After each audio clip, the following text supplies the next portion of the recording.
Hi, I'm Leo Knight in Tellurico. I'm here in South Portland, and it's end of November 2012. This is a really important time period for humanity because we are in a process of changing ages from a Pisces age, which began about 2,000 years ago, to an Aquarian age, which we are on the cusp of. Now, if you talk to a number of different astrologers, they probably have a different exact time for when the Aquarian age begins.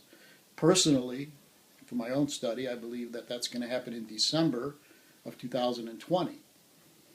But more important than picking an exact date is to know that what we're doing is moving from one age to another. And that's so important because it's on so many levels of our being that we're making changes. We're making changes emotionally and spiritually and in our everyday lives. So let's bring it to now. Right now, we're about 3 weeks away from the Mayan calendar ending. And we're also right in the middle of an eclipse season. Now, what an eclipse season is when there are a couple of eclipses. Now, years ago when I first started in astrology, the eclipses had importance, but they didn't really seem to shake things up as much as they do now. And I think the reason that the eclipses are shaking things up so much more now is because of the fact that we are coming up to the end of a Mayan calendar and we are on the cusp of ages. So every time we have an eclipse season, there's a lot more shaking up of our consciousness, a lot more shaking up of our lives, taking us out of our normal balance and enabling us to make good, effective, positive change in our lives. Now, this current eclipse season started at a full moon that was on October 29th, which was 2 weeks before the first eclipse. Now, if you remember October 29th, that's when Storm Sandy blew in. In fact, right on that full moon. And so that was the beginning of this current eclipse season. Then at the next part of the lunar cycle, which was the last quarter moon, that's when we had the election. Remember how intense this election was and how people were so at each other's throats for who's going to win. Then the next point was at the solar eclipse in Scorpio on the 13th of November. And that one was when the war between Israel and Gaza began and when the General Petraeus scandal came out and when the stock market started really crashing and going down for about 10 days. So that's what happens during these eclipse seasons. Now we're at the next point where there was a lunar eclipse full moon just yesterday. And if we just keep looking at this eclipse season, it will end pretty much at the next new moon in Sagittarius, which will be on the 13th of December. And then, only 8 days after that, is the end of the Mayan calendar.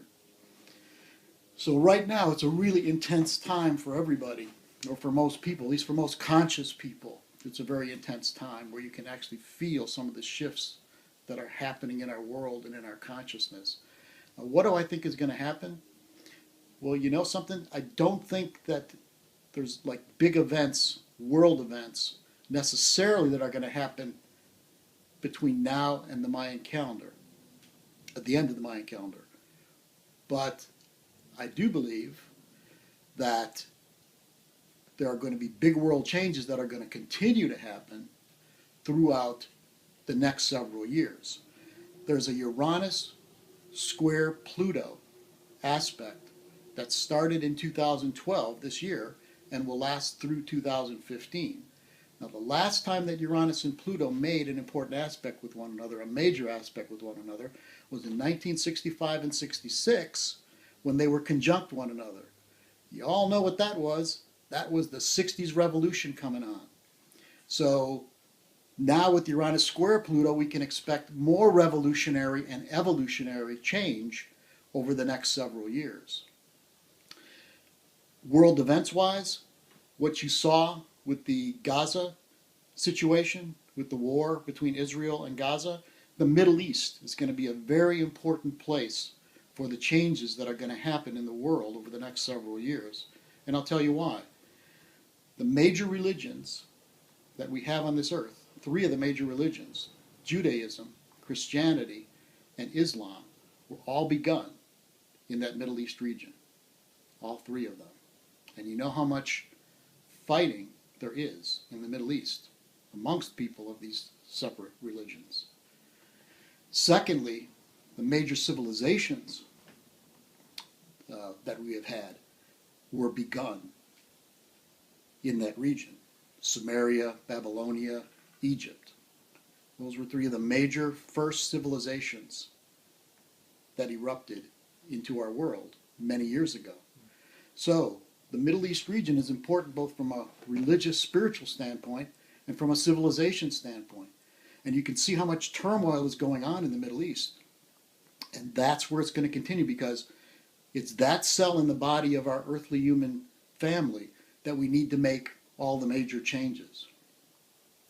When the Pisces Age began 2,000 years ago, it was a time when the Roman Empire was going on and Christ was born.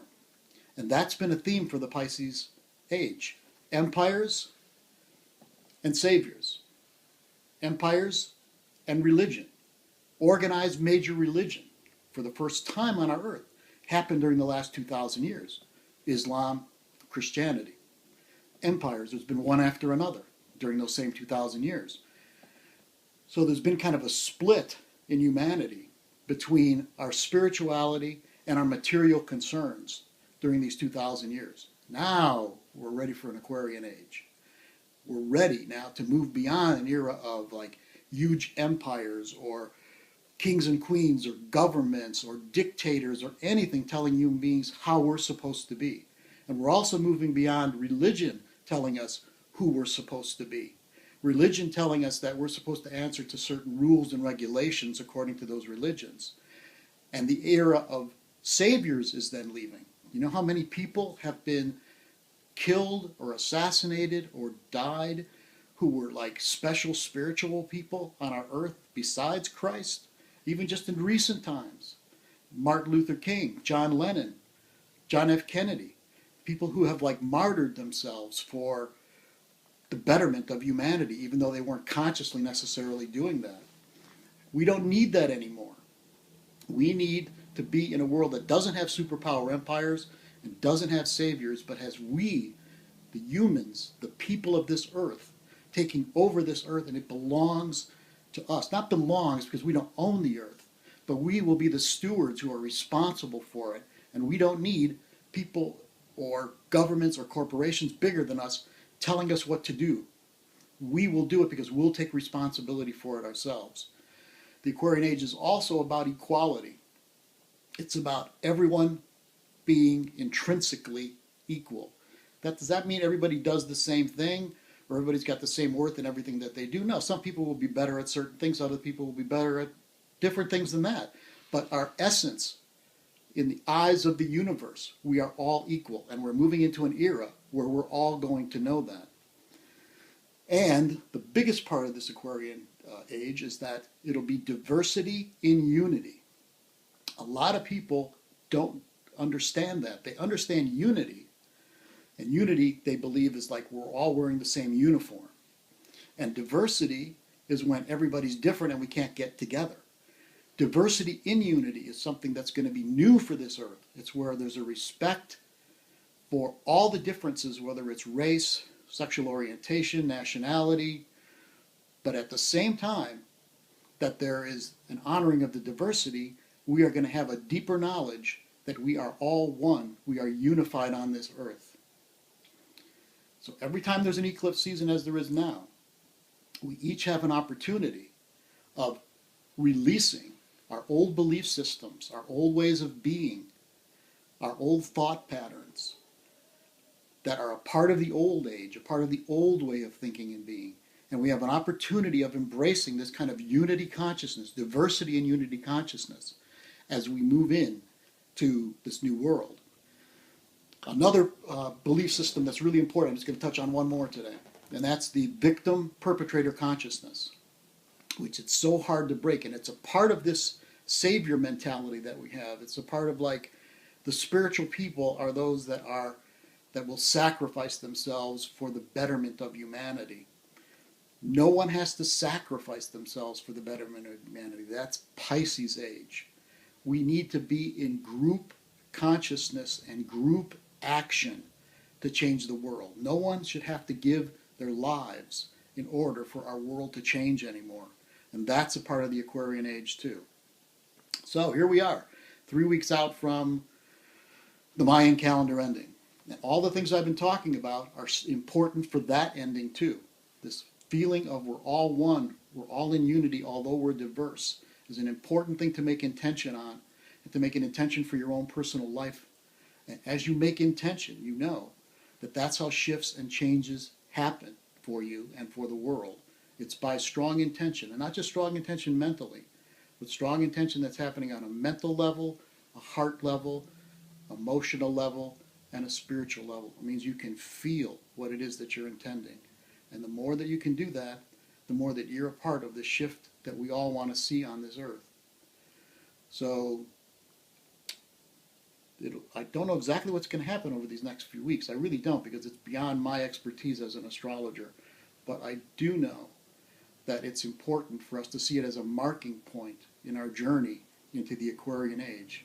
And it's a good opportunity for all of us to gather together at this marking point to further our development spiritually into this new world, into this new age. And the next 3 years, as I said before, are going to be extremely powerful around revolutionary and evolutionary change. It's going to be a wild ride, but it's going to be something that we're all going to feel like, wow, it's great to be alive during this time period. So, thank you very much. I'm Leo Knight in Tellerico.